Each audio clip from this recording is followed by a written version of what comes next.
Assalamualaikum warahmatullahi wabarakatuh. Puji syukur kehadirat Allah Subhanahu wa Ta'ala yang telah memberikan kita rahmat, nikmat, dan hidayahnya sehingga kita bisa berkumpul untuk melakukan sesi presentasi pada siang hari ini dalam keadaan sehat walafiat. Shalawat serta salam semoga senantiasa tercurah limpahkan kepada junjungan kita Nabi besar Muhammad SAW. Sebelum memulai presentasi kali ini, izinkan saya untuk memperkenalkan anggota dari kelompok kami, yaitu yang pertama saya sendiri Rindawati sebagai moderator dan penyaji materi. Yang kedua ada Saudari Ropiah Napila sebagai penyaji materi. Yang ketiga ada Resa Supriyati sebagai penyaji materi. Yang keempat ada Citra Amelia sebagai penyaji materi. Dan yang terakhir ada Saudari Priya Rizky sebagai penyaji materi. Pada siang hari ini, kami akan memaparkan materi mengenai penerapan SDM, variabel pengaruh individu, komunikasi, motivasi, dan peran pemimpin dalam organisasi. Sesi presentasi kita mulai, yaitu mengenai penerapan manajemen sumber daya manusia dalam mengelola keanekaragaman SDM. Manajemen sumber daya manusia atau SDM adalah pemanfaatan para individu untuk mencapai tujuan-tujuan organisasi. Tujuan manajemen sumber daya manusia adalah meningkatkan kontribusi produktif para karyawan bagi organisasi secara strategis, etis, dan bertanggung jawab sosial. SDM adalah aset yang harus dikelola secara cermat dan sejalan dengan kebutuhan organisasi. Di penerapan manajemen sumber daya manusia, ada beberapa kategori, yaitu yang pertama, tujuan organisasional, yaitu memastikan bahwa MSDM berkontribusi pada efektivitas organisasional. Yang kedua, yaitu tujuan fungsional, yaitu menjaga kontribusi Departemen SDM dalam tingkat yang layak bagi kebutuhan-kebutuhan organisasi. Yang ketiga, yaitu tujuan kemasyarakatan, yaitu bersikap etis dan bertanggung jawab sosial terhadap kebutuhan-kebutuhan dan tantangan-tantangan masyarakat sembari meminimalkan dampak negatif tuntutan-tuntutan tersebut bagi organisasi. Yang keempat, yaitu tujuan personal, yaitu membantu para karyawan mencapai tujuan-tujuan pribadi mereka sejauh tujuan-tujuan mendorong kontribusi individual bagi organisasi. Hasil penelitian ilmiah dari penerapan manajemen sumber daya manusia dalam mengelola keanekaragaman SDM, yaitu walaupun keberagaman dalam organisasi memiliki banyak keuntungan, namun banyak pula perusahaan yang gagal dalam menerapkan konsep tersebut di tempat kerja, terutama untuk perusahaan yang bergerak di bidang STEM. Keberagaman di sini tidak hanya berarti bahwa semua orang yang bekerja sebagai karyawan memiliki latar belakang etnis yang berbeda, namun juga meliputi perbedaan dalam hal jenis kelamin, usia, latar belakang, dan inklusi disabilitas. Dengan demikian, sebenarnya tidak ada lagi alasan untuk menjadikan setiap perbedaan menjadi sebuah prioritas. Karena justru dengan memiliki keberagaman tersebut akan dapat memberikan keuntungan yang tidak terduga. Cara untuk meningkatkan keberagaman dalam organisasi yaitu yang pertama, mengevaluasi karyawan. Yang kedua, yaitu memiliki keragaman, kebijakan, dan rencana strategis jelas. Yang ketiga, yaitu memberikan prioritas keberagaman dalam kepemimpinan. Yang keempat, yaitu bersikap fleksibel. Yang kelima, yaitu meningkatkan kemampuan karyawan. Yang keenam, yaitu menyediakan pelatihan tentang keberagaman. Dan yang terakhir, yaitu melakukan komunikasi secara efektif. Saya akan melanjutkan materi mengenai variabel-variabel yang memengaruhi perilaku individu dalam organisasi. A. Sikap. Keadaan mental dalam kesiapan untuk membutuhkan penggerak. 1. Pendorong. Faktor pekerjaan seperti rancangan kerja, tipe manajer, kebijakan perusahaan teknologi, gaji, dan tunjangan tambahan. Yang kedua, sikap. A. Akibat atau emosional, pernyataan tentang kesuksesan. B. Kesadaran atau perseptual, pernyataan tentang kepercayaan. C. Perilaku atau tindakan, pernyataan tentang perilaku. Yang B. Persepsi adalah proses di mana seorang individu memberi arti terhadap lingkungannya. Ini melibatkan organisasi dan menerjemahkan bermacam pendorong ke dalam pengalaman psikologikal. Perbedaan perseptual dan perilaku. Yang ke-1, persepsi manajer. Pekerja memiliki banyak kebebasan untuk membuat keputusan. Yang ke-1, persepsi manajer tidak memperlihatkan kebebasan yang diberikan kepada pekerja dan dipusingkan dengan catatan absennya pekerja. Yang kedua, persepsi pekerja. Saya tidak diberi kebebasan dan membuat keputusan. Perilaku pekerja adalah merasa disingkirkan dan percaya bahwa tidak ada seorang pun yang peduli. Yang C adalah kepribadian. Susunan karakteristik kecenderungan yang stabil yang menentukan perbedaan dan kelaziman dalam perilaku manusia. Beberapa kekuatan utama yang memengaruhi kepribadian. Yang ke-1, kekuatan budaya. Yang kedua, kekuatan keanggotaan kelas sosial dalam kelompok lain. Yang ketiga, kekuatan hubungan kekeluargaan. Yang keempat, kekuatan turun-menurun. Teori kepribadian. Yang pertama, teori kepribadian pembawaan. Berdasarkan premis bahwa kecenderungan mengarahkan perilaku seseorang dalam sebuah pola konsisten. Yang kedua, teori kepribadian psikodinamik. Pendekatan Freudian yang mendiskusikan ID, superego, dan ego. Penekanan khusus ditempatkan pada penentu perilaku secara bawah sadar. Yang ketiga, teori kepribadian humanistik. Menekankan pada pertumbuhan dan aktualisasi diri orang-orang. A. Mengukur karakteristik pribadi. B. Karakteristik kepribadian. Yang D. Pembelajaran. Segala yang berhubungan dengan perubahan permanen perilaku yang terjadi sebagai sebuah hasil pengalaman. Teori pembelajaran. 1. Pengkondisian klasik. Sebuah tipe pengkondisian di mana seseorang merespon terhadap beberapa stimulus yang tidak biasanya menghasilkan respon seperti itu. Yang kedua, pengkondisian operan. Sebuah tipe pengkondisian di mana perilaku sengaja diinginkan untuk diarahkan menuju sebuah imbalan dan mencegah sebuah hukuman. Yang ketiga, pengkondisian sosial. Orang-orang dapat belajar melalui observasi dan pengalaman langsung. Yang E, penghubungan. Proses pemahaman disebabkan oleh perilaku dan hasil. Yang ke-1, penghubungan penempatan. Menekankan beberapa aspek individu seperti kemampuan atau keahlian untuk menjelaskan perilaku. Yang kedua, penghubungan situasi. Penghubungkan yang menekankan perilaku yang dipengaruhi lingkungan. Yang F, kemampuan. Sebuah kapasitas individu untuk mengerjakan bermacam tugas dalam sebuah pekerjaan. Yang ke-1, kemampuan intelektual yang dibutuhkan untuk melakukan aktivitas mental. Yang kedua, kemampuan fisik yang dibutuhkan untuk melakukan tugas yang membutuhkan stamina, kecekatan, kekuatan, dan karakteristik yang mirip. Hasil penelitian ilmiah, perilaku individu dalam organisasi merupakan bentuk interaksi antara karakteristik individu dengan karakteristik organisasi. Perilaku setiap individu dalam organisasi pasti beragam atau berbeda-beda, karena individu satu pasti berbeda dengan individu lainnya. Karakteristik yang dimiliki individu akan dibawa ketika individu tersebut memasuki lingkungan baru, yaitu organisasi, dan organisasi juga merupakan suatu lingkungan yang memiliki karakteristik tersendiri. Jadi, terkadang terjadi diskonek antara karakter individu dengan karakter organisasi.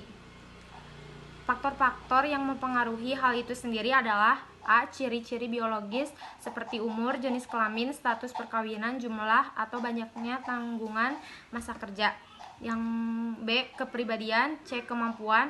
D. Pembelajaran atau belajar. E. Sikap. F. Persepsi. G. Kepuasan kerja. Dan H. Stres. Selanjutnya, penerapan komunikasi yang efektif dan efisien dalam organisasi. Yang A. Definisi komunikasi. Komunikasi merupakan proses mengirim dan menerima simbol-simbol yang memiliki arti dalam rangka pertukaran informasi agar terjadi saling pengertian antara dua orang atau lebih. Yang B. Media komunikasi. Yang pertama ada komunikasi verbal atau verbal communication. A.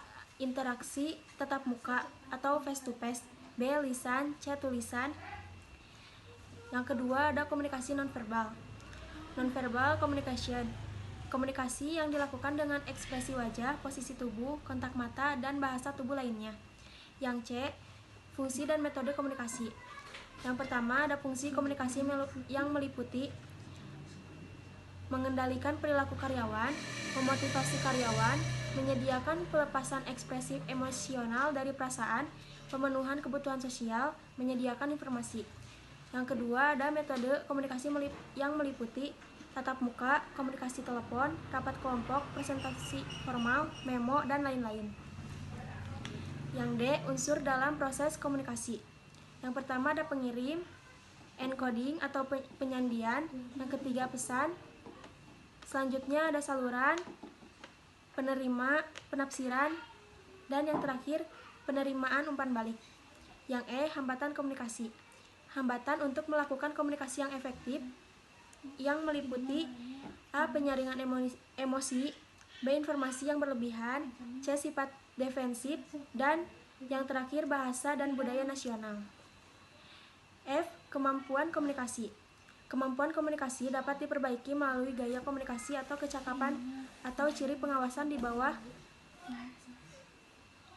seperti asertivitas, non-asertivitas, komunikasi, dan mendengarkan secara aktif.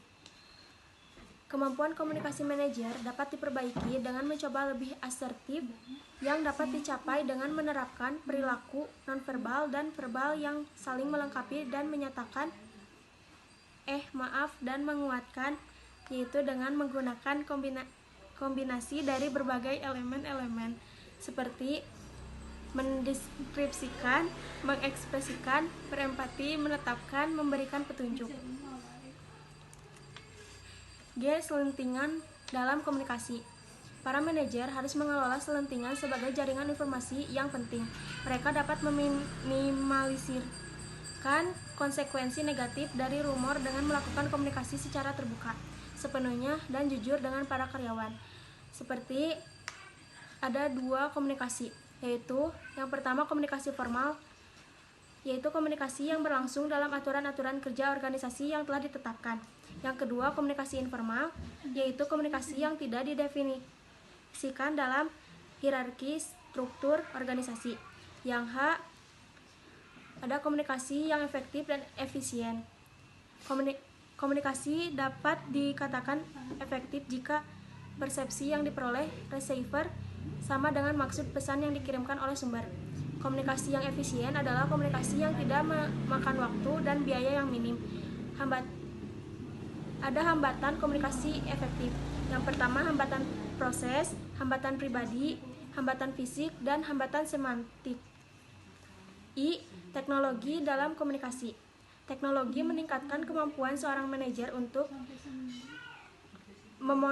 memonitor kerja, memberikan informasi yang telah lengkap pada karyawan untuk membuat keputusan yang lebih cepat, memberikan kesempatan yang lebih banyak pada karyawan untuk berkolaborasi dan berbagi informasi, dan memungkinkan orang-orang untuk dapat diakses sepenuhnya setiap saat dimanapun mereka berada.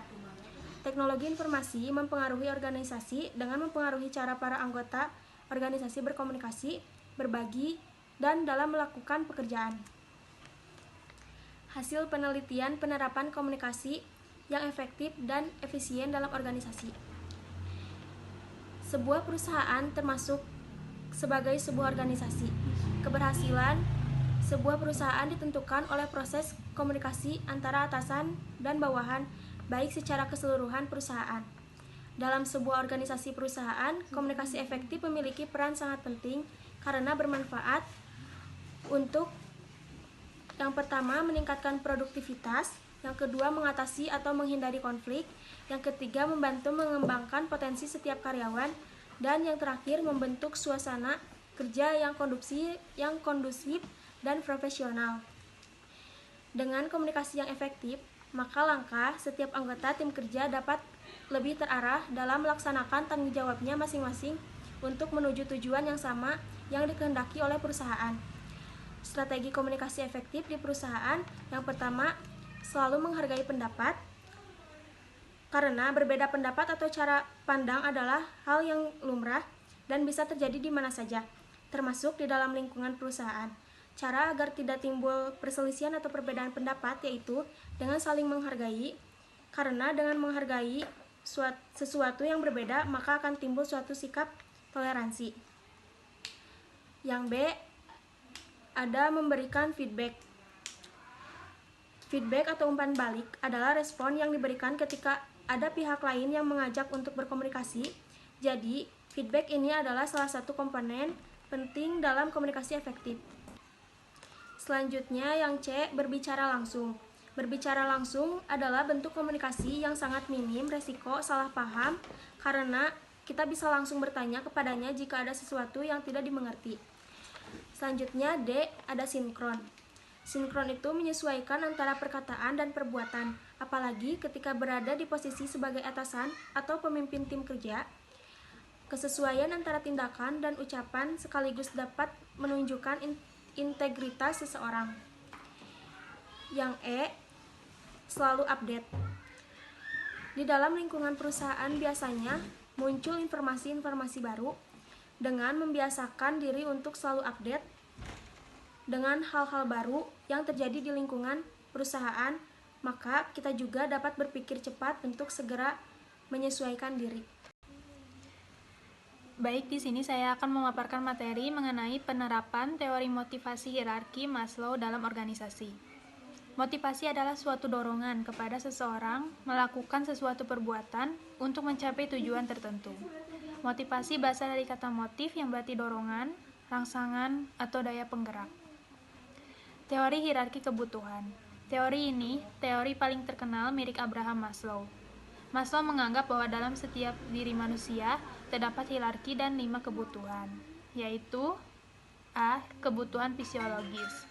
Kebutuhan dasar atau primer setiap orang, yaitu udara, makanan, tempat berlindung, dan penghindaran dari rasa takut.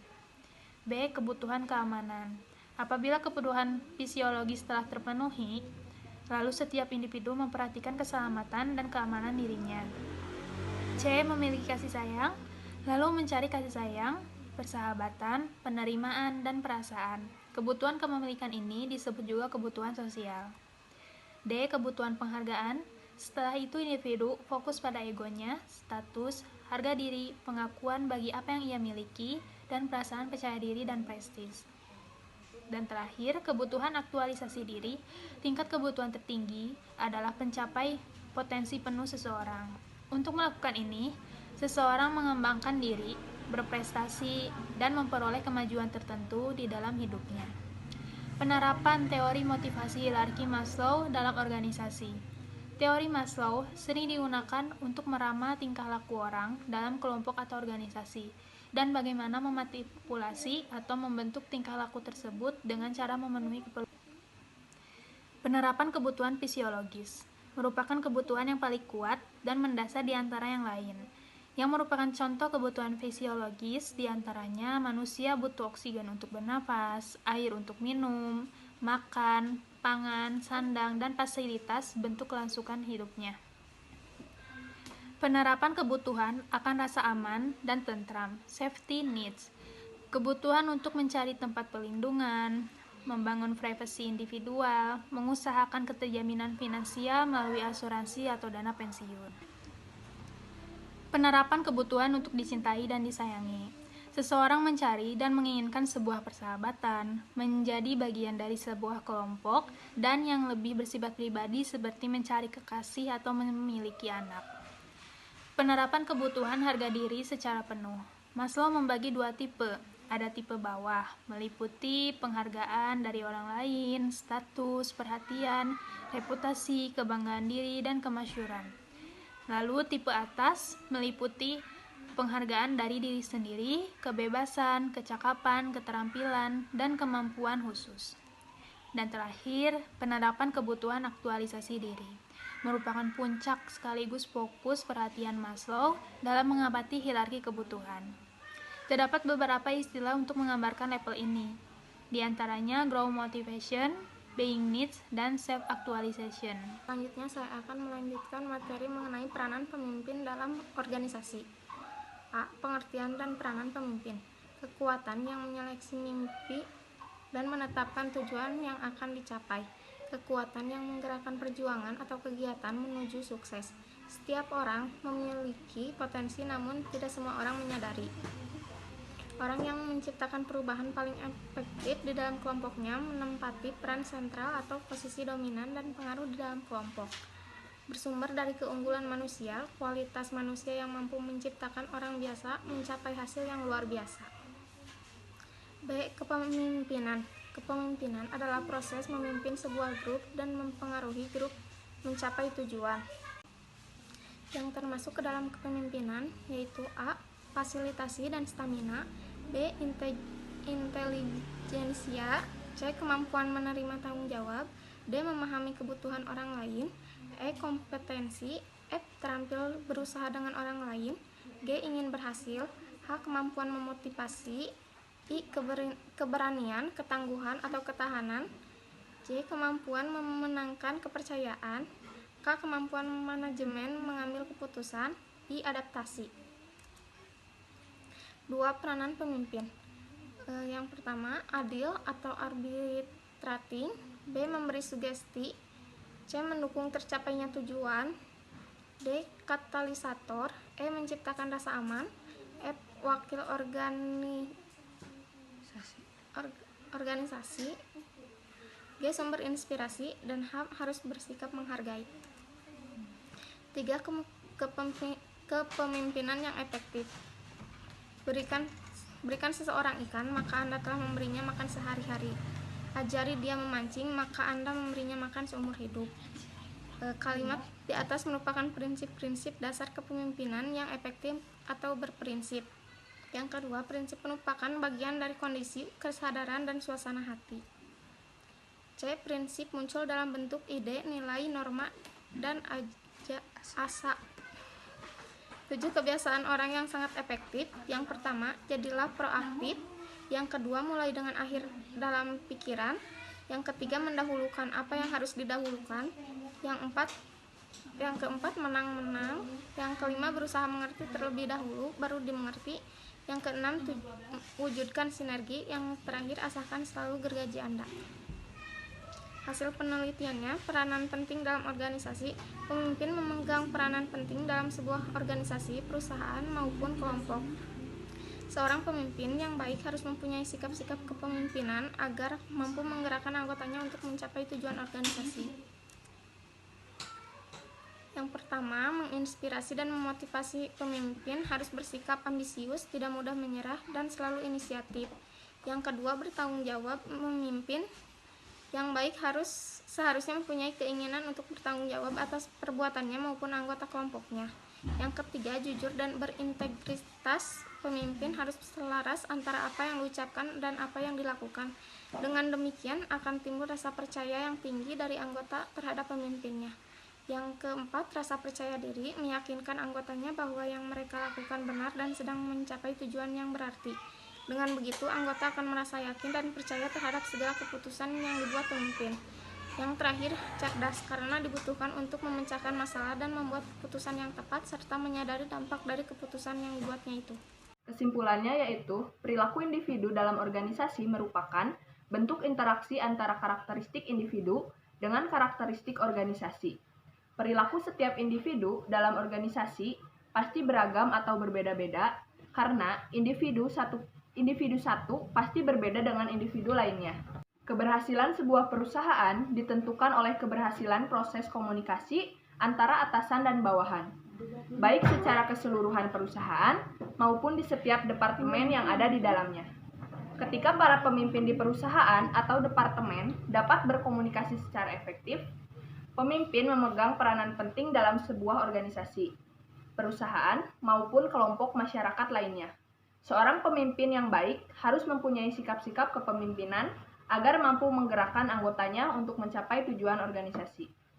Itulah penyampaian dari kami mengenai penerapan SDM, variabel pengaruh individu, komunikasi, motivasi, dan peran pemimpin dalam organisasi.